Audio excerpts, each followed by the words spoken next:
अरे गुरुदेव ये सेवा तो आप और भी विद्यार्थियों को दे सकते हैं, मैं तो ग्वारिया हूं, गैया चराता हूं, गोबर थापता हूं। नहीं, तू ही लेकर के आ। उसको ये लग रहा था कि ठाकुर जी सबको मिलते ही रहते हैं, मैं ही दुर्भाग्यशाली हूं जो मुझे 15 साल बाद मिले। इतना भूला। गया वन में बड़ा खुश किया, आज पहली बार आचार्य ने मुझे आज्ञा दी है, भगवान को लेके आओ। वन में गया, ठाकुर जी आए, ठाकुर जी के आगे 2 रोटी रख, ये तुम्हारी है और जो मेरी है, मेरी मत खाइयो, खाओ। अच्छा जय जय एक बात बताओ। बोले क्या? रोटी खा करके फिर आप एक कृपा करोगे? बोले कहा मेरे गुरुदेव ने मुझको पहली बार जीवन में आज्ञा दी है, आपको लेके आश्रम जाना है, चलोगे? ठाकुर जी बोले देख तू मेरा मित्र है, तू मेरा सखा है, तो ते मिलूंगा, जुलूंगा, बात करूंगा, खाऊंगा, पीऊंगा, आनंद करूंगा, हंसी मजाक करूंगा, चलो जाऊंगा, तेरे अलावा कोई सो नहीं मिलूंगा। अरे वो मेरे गुरुदेव हैं, उनकी कृपा से ही तो हम दोनों मिले हैं, उनसे तो मिल लीजिए। ठाकुर जी बोले बिल्कुल नहीं मिलेंगे। वो नहीं मिलोगे? वो नहीं मिलूंगा। बिल्कुल नहीं मिलोगे? बोले बिल्कुल नहीं मिलूंगा। ठीक है, तो मेरे गुरुदेव से नहीं मिलोगे तो फिर मोते भी नहीं मिलना है। कल से आप गैया चरावे कहीं और जाओ, यहां नहीं आओगे। ठाकुर जी मैं क्यों जाऊं, मैं तो यहीं आऊंगा। बोले 15 साल तक तो दिखे नहीं यहाँ पे, तो यहाँ को मतलब ये जगह मेरी है, यहाँ मैं ही गैया चराऊंगा, तुम कहीं और जाओ। और कल से अगर तुम्हारी गैया यहाँ दिख गई तो उन गैयान को मैं गौशाला, अपनी गौशाला में ले जाऊंगा, जाओ। मेरे गुरुदेव को नहीं तो मेरो भी नहीं। और सुनो ये रोटी दो। ठाकुर जी के हाथ से छीन ली, ये भी गुरु जी के घर की है।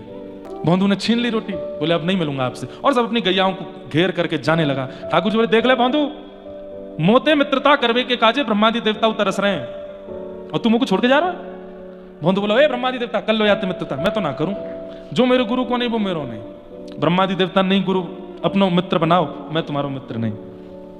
जैसे ही थोड़ा दूर गया ठाकुर जी व्याकुल हो गए, बोले ये ज्ञानी नहीं है, ये भोंदू है, ये चला ही जाएगा और मिलेगा ही नहीं मुझसे जीवन में। दौड़ करके ठाकुर जी गए और जाकर के उसके कंधे, दौड़ करके ठाकुर जी गए और भोंदू के कंधा पे लद गए, ऐसे पीछे से चढ़ गए। बोले सुन ले चल अपने गुरुदेव के पास, देखूं कैसे गुरु तेरा। आप चलेंगे मेरे को? हाँ हाँ मैं चलूंगा। और भोंदू ऐसे उठा करके अपने कंधे पे लेकर के पहुंच गया। गाय आ गई आश्रम में। आचार्य चरण बोले भोंदू आया? बोले आ रहा है।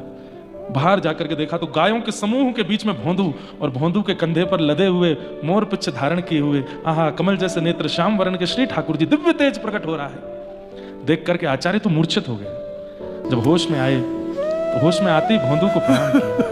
बोले घर छोड़ा, परिवार छोड़ा, अध्ययन किया, सालों साल गुरुदेव के चरणों में रह करके ज्ञान अर्जन किया, कोई पुराण नहीं छोड़ा पढ़ने के लिए, लेकिन आज तक कभी भगवत दर्शन नहीं हुआ। और तू कितना भोला, गैयाओं का गोबर थापता है, गैया चराने जाता है, अपने भोलेपन से आज ठाकुर जी को मेरे आश्रम में ले आया। ठाकुर जी को प्रणाम किया। ठाकुर जी बोले देखो मैं बहुत देर नहीं रुकूंगा, आपसे आज्ञा ले आया हूं। बोले क्या?